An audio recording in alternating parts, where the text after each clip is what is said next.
Thank you for watching our video. This show is sponsored by DreamStream. DreamStream is a unique platform where creators can monetize their video content. All creators rely on support from people like you. Join us on the DreamStream platform to support your favorite creator and view the episode without any adverts. Follow the link in the description for a how-to guide. DreamStream, a place where you can create yourself.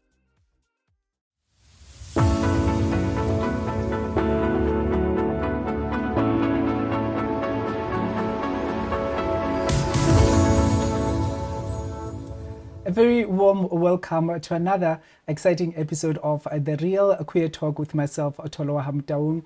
And today we're talking all things excellence. In everything that we do in life, we want to do very well in it. But in business, it's a different kind of dynamics there. And you have to be sure that you don't only bring the talent that you have, but you bring certain skills and also second acumen that can make you stand out from your peers. And today I am joined by he's called Candy Boy, right? And we have to find out why Candy Boy. But the real name is Kagiso Sydney Mukwena, and we are today going to talk about excellence in business. As a queer person, of course, that we have to make sure that we flag out, because this show, it is about the queer people and everything around them. So Kagiso, welcome. Thank you so much for having me. And thanks for making time to be with us. I know you're quite a busy person. Yeah. There's always something going on in your something life. going on, yeah. Hey? Yeah, there's always something happening. Even after the show, I have so many things to do. You see now. That's why I'm appreciating your time. So, Candy Boy. Yes. Why the name Candy Boy? Wow. It sounds exotic. Well, it's really not exotic. But I just grew up with a sweet tooth. Like all my life. Yeah. So my mom used to call me Candy when I was growing up. So later on, you're building a brand. Okay, for instance. Yeah. When you build a brand, you need a name that's like, that touches the soul or questions the person's. Yeah. Like, who is that? Why is that? You know what I mean? So I was like, Candy Boy. That could sound cool. But initially, it was just a nickname from my friends, like throughout high school. And then later on, I was like, let me just turn this into a business of ready-to-wear clothes. Initially, I was a ready-to-wear designer. Yeah. But now we've branched into so many other things. So it's growing bigger and bigger and bigger. And then now everyone labels me as Candy Boy, not just the brand. So I just took it on my shoulders and we're running with it. Yeah, it makes sense. And my first thought was that it's because you're good looking. So it's probably because of that. Oh, no. Stop it. Stop it. Thank you so much. Yeah. Thank and you. I must say that Kagiso, or also known as Candy Boy, is not only a director of a company that is doing well, but he is a fashion designer, he is a stylist, and also a creative director. Where did it all start? It's crazy because everything I know now is self-taught. So I initially used to make simple things like t-shirts, design t-shirts and all those things. And I slowly gravitated towards creating simple ready-to-wear clothes. So leggings, t-shirts, crop tops, all these things. And with the age of social media, I had a very close friend of mine, Nicole Nyaba. We came together at the same time in the industry. So she was like, listen, if I'm going to be famous, you need to dress me. And I was like, we're going to promote each other in the early days. And that's how the name got out there because of her, through her wearing my clothes, taking me, pushing content on social media. Yeah. And ever since then, it's been growing consistently. That we expanded into styling certain clients and creative directing videos, album covers, album arts, especially for the Amapiano girls. Yeah. At what point did you like say, okay, now it looks like I have to expand? Before expanding, to say, because it's something that came naturally, that you didn't even go to study, right? At what point did you realize that now this is worth money? This is now should be starting a business and take it as a business? I think a year in to creating for Nicole, I started noticing a lot of social media girls, the popular girls, coming into my DM saying, hey, I'm going to this. Can you dress me for this? And I was like, wait, this could be a thing. And I think the pinnacle, the big point was when Kanyimbao reached out, because I dressed her once. I was like, okay, this could be bigger and better. So once that happened, I was like, no, we are moving. We are moving, yeah. It's like, it's time to make money. And then the first couple of years, absolutely just creating and based on inspiration. There was no collections, there was nothing like that. And then once I got into the flow of the business, I was like, okay, we need to do more. We need to drop collections, inspirations, all these things. Yeah, it's lovely. It's been great. Yeah. And in all the collections that you have done, which one do you still feel like that one stands out for you in terms of the talent that you have? I think the most recent one, Uh-huh. the couture collection, the gowns, because those take hours to create. It's not like ready to wear. Ready to wear is really simple. It's a quick job. And exquisite, I must say Thank you that. so much. Lovely. Yeah, the latest collection is probably the one. I think I took 6 months Wow. to create, taking measurements, seeing models all the time, and curating an ad campaign based around just fashion and just the love of fashion. Yeah. Yeah. So that's the greatest one.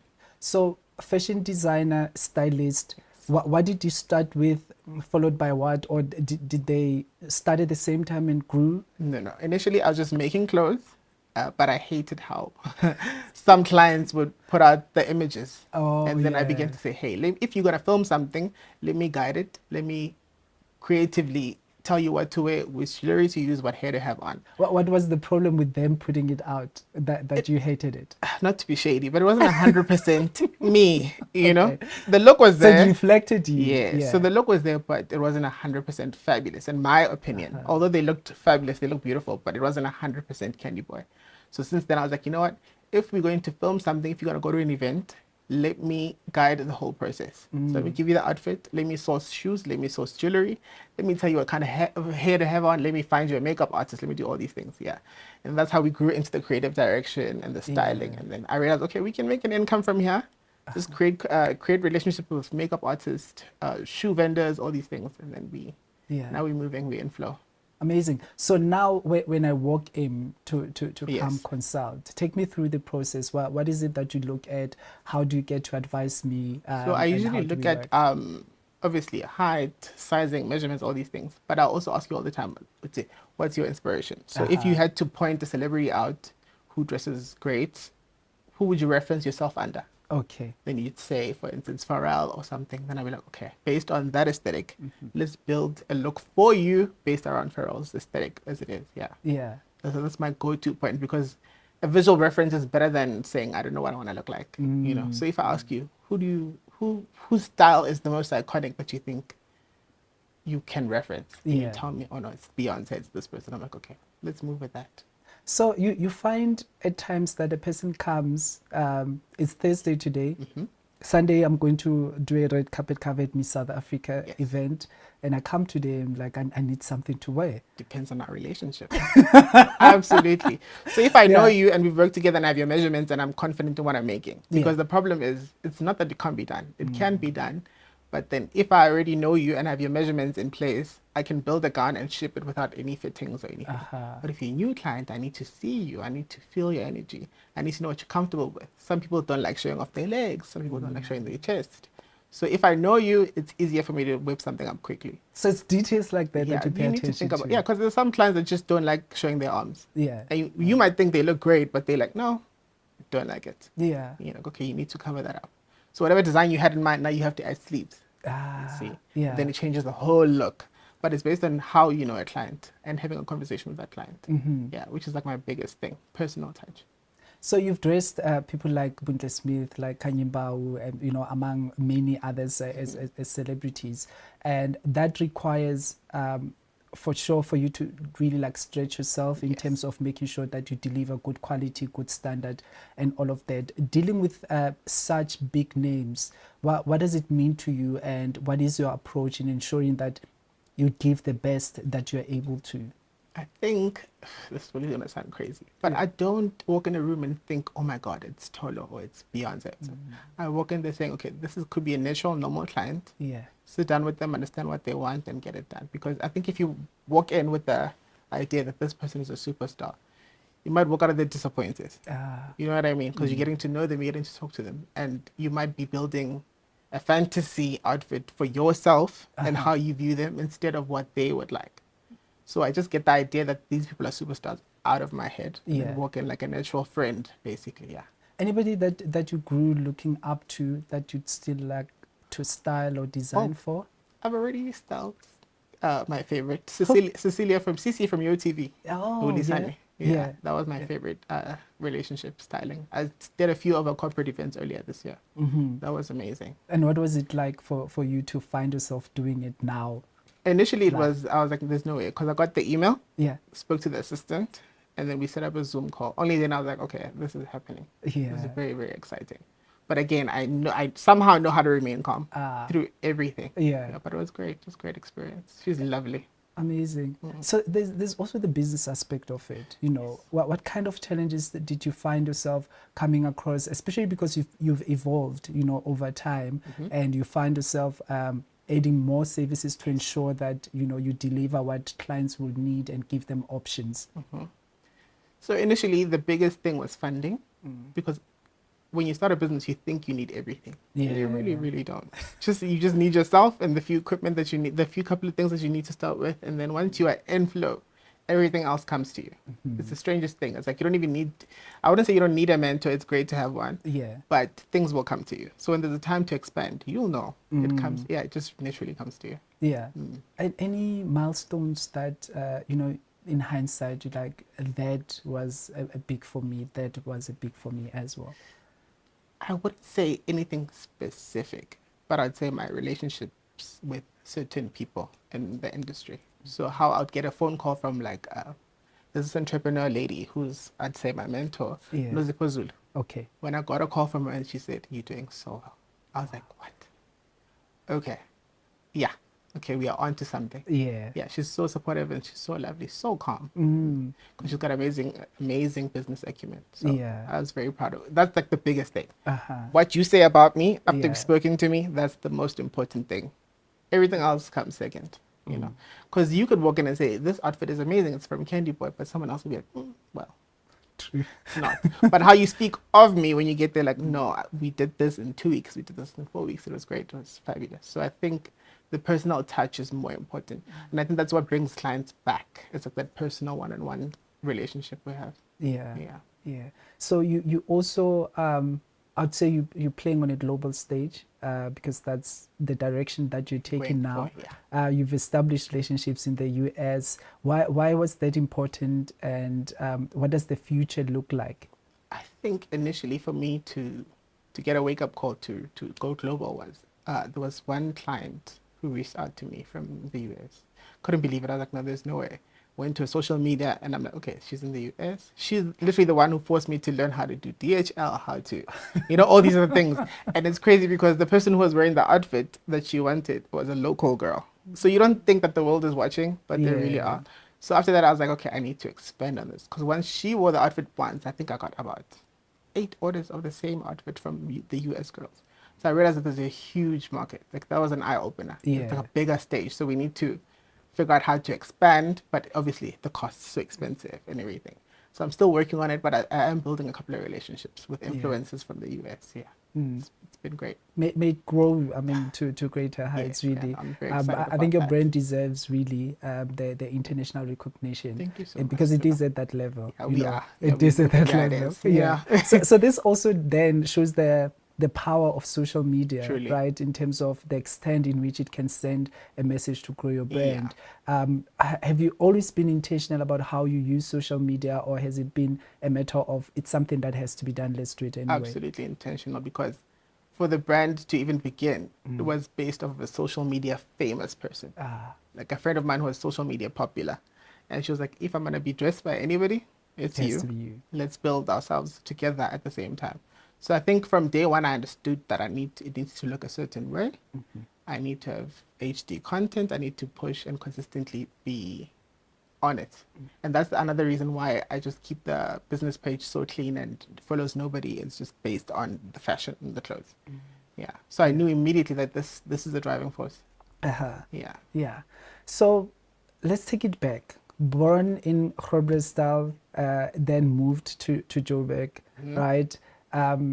As a queer person, how was life like growing up and maneuvering all of that? I think I was just very, very lucky by being raised by a bunch of women that were just, they didn't care about those things. I grew up wanting Barbie dolls for my birthdays and pink cakes, and they were like, okay. They were indulging it. They didn't really mind. I wanted to wear a skirt at some point. I did Sarafina in a woman's clothes at a young age, and I never felt out of place. So even in the neighborhood I grew up in, I just felt like, oh, this is normal. Only when I came to Johannesburg, I was like, oh, okay, this is quite different. But I think because I was raised in such a happy, healthy environment, it didn't affect me. Yeah. Because I think even today, not that there isn't homophobia, but I just don't acknowledge it unless Okay. I'm just blinding myself to it. But every time I walk into a space or a heteronormative space, I don't feel looked at any other way. Yeah. Do you know what I mean? Yeah. Yeah. So I don't know. I think I've blocked it out, or I've just been blessed enough to be around people who are lovely. Yeah. Yeah. Have But you ever been in a situation where your work is judged based on your sexuality? I don't believe so. If it has been, then maybe low key, quietly at the corners. But no one has ever really said anything Yeah. or based my sexuality around my clothing. Obviously, we have a great eye. We are fabulous. We can tell you the most hateful comment in the most soft way. We can say, no, this outfit is not the best. You know, softly. So I haven't really had any negative or deeply negative experiences with my business based on being queer. But I also think the aspect to that is I address a lot of women. Okay. So heteronormative women. Yeah. And they really just love the gays, most of them. Yeah. So it's happy, it's easy, it's flowing. Yeah. Yeah. Do you feel that in some way perhaps you've been privileged than other people not to experience the worst or the negative side of Yeah. how society would look at queer Yeah. people? I do think I'm really, really blessed. And I put it on the family. Okay. Because I think had it not been for them being super supportive, I could have ended up doing really negative things outside of the home. Yeah. So but because they've been so supportive and encouraging me to express myself, I've just walked in my truth ever since I was a child. Yeah. So I think that's wonderful. Yeah. I think it's Yeah. based on that. Yeah. I'd say it's a privilege, but also My feet, the underdog, and I won't be beat. Turn the lights up now, welcome to the show. I ain't never Are you a musician? all I know. My eyes on the prize until I die. I'm gonna rise like The Dream Stream Music Studio is now available on Sundays for only 295 rands per hour. we work for a fall in line. We gon' give it our all until the end, until the end of time. It includes a 12-channel desk, a variety of mics and cables, electronic drum kit, and a laptop for recording. Terms and conditions apply and booking is essential.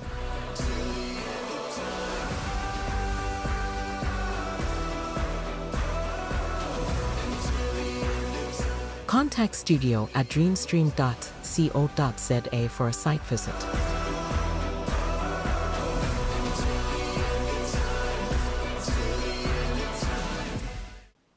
I would hope that every other person, every other family, don't nitpick at someone's behavior. Because I was a kid, I knew nothing about sexuality, but they were like, oh, okay, this one's got a little spice. Let's just let him do his They're thing. different. Let's encourage whatever he wants to do because, yeah, I think that's what gave me the courage and confidence to walk into any space. I don't care where I am. Yeah. I walk in with confidence, I speak with conviction and own it. So whatever opinion they have of me, in that little 30 minutes time span, they will not say it to my face. Yeah. They will say it behind my back probably, but they'll never say it to my face. You know, that's the Yeah. energy I put out. Yeah. So I'm really, really thankful. Yeah. And within the community, sometimes we find ourselves in spaces where I'd say there's discrimination of some sort. Yes, You know, whether Yeah. it's out there or it's subtle, but you can You'll feel it, You can yeah. feel it. You know, have you found yourself experiencing such, and how did you manage that? I don't frequent a lot of queer spaces, but I do obviously time and place. Yeah. Pride, weekends, all these things, I do that. But my normal day-to-day life is literally, I wouldn't even say it's around straight people, but it's like heteronormative places. So, and that's where a lot of my friends are. A lot of my close friends are heterosexual men and women. And the queer community, I've got maybe 2-3 close friends. Okay. But I don't frequent a lot of those spaces. But you do feel like, oh, am I too feminine to be here? Or are these masculine men judge? You feel it. It's just a strange energy. But we do judge each other a lot in the community, which is very, very sad. Because Yeah. ultimately, we fight in the same fight. We do. Then why are We we do. beefing amongst ourselves Exactly. based on look? And it's also based on looks. It's not even about like, oh, you are a horrible person. No, it's like, Yeah. oh, you are too feminine for me. or you're too masculine for me. And that's what It's confuses so me. silly. It's like, yeah, but you're still homosexual. Yeah, yeah. That's what You're not changing anything. confuses Yeah, me it's because crazy. then you'll hear things like, if you're not straight acting, then you're not. Why are you straight acting? Are you straight? Are you straight? You're not. Definitely You get what I'm saying? But I think ultimately it's about where you were raised, how you grew up. Mm. So based on your parents' or family's opinion, for instance, during the generation days, Yeah, when yeah. when Senzo and Jason, I And think, Jason, yeah. obviously in some households, parents would have silly opinions, and Mm. with the kid being sitting right close to them. And growing up in that kind of environment would make a person say, you know what, my uncle, my grandma, they are so horrible towards these people on television. If I ever come out, I'm going to experience the same. exactly. And which is Yeah. why I understand why people stay in the closet a lot of the times. Mm. But you can't be a 30-year-old in the closet. Come on. Yeah, You've yeah. moved out, you're doing your own thing. Just live your life. Be happy. Just be. Yeah, and I'm not saying you have to be in stilettos and be Yeah, feminine. No, but yeah. live your truth so you're happy and you're Mm. comfortable. Mm. Because could you imagine dating someone who's not out, but you are out? I'll die. Yeah, it doesn't make I'll sense. You die. won't be happy. You can't go on dates. You can't do certain things. you Yeah, know. because you have to act in certain ways in Exactly. certain spaces. You And can't if you do or wanna- say certain things. It's horrible. So I just think everyone should just come out at their own time. You know, but Yeah. definitely say something. So not having a lot of queer friends, is there something that you consciously said I would not do, or you find yourself gravitating towards more straight people as people that are close to you? I think, how do I say this? In high school, I had Yeah. very one close queer person, and we were like a clique. Okay. So we were clicked up. So I think growing up with like I take my friendships seriously. So my one-on-one friendship with you is the most important thing, and I think because of that, he's been the only one who's been consistent in my life. And our our close friends are all heterosexuals. Yeah. So their boyfriends became our friends, their cousins, all these things. So I wouldn't say I consciously chose not to have queer friends. It's just that it's been far and few in between. And the couple that I've had or tried to be friends with, drama, chaos. And I'm like, this is not worth my time. I can't be fighting on social media about nothing. Because ultimately it's nothing. We're fighting Yeah. over like something silly. Yeah. You know, and I'm like, I won't address this on social media. My social media is for the business. It's for Candy Boy. And if I start doing funny things, it takes away from the brand. It does. You know. It can easily take a knock. Absolutely, and I've worked way too hard. Yeah. Yeah, that's why I avoid a lot of queer spaces, because something as tiny as hugging the wrong person, it's war. You know. True. Yeah. So. Yeah.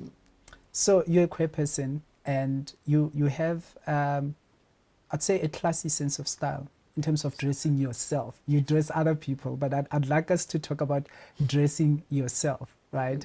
How do you look at that and make it work for you? I think you and I have similar style choices, or we would have similar style choices, because it's like a touch of it's super classic, Yeah.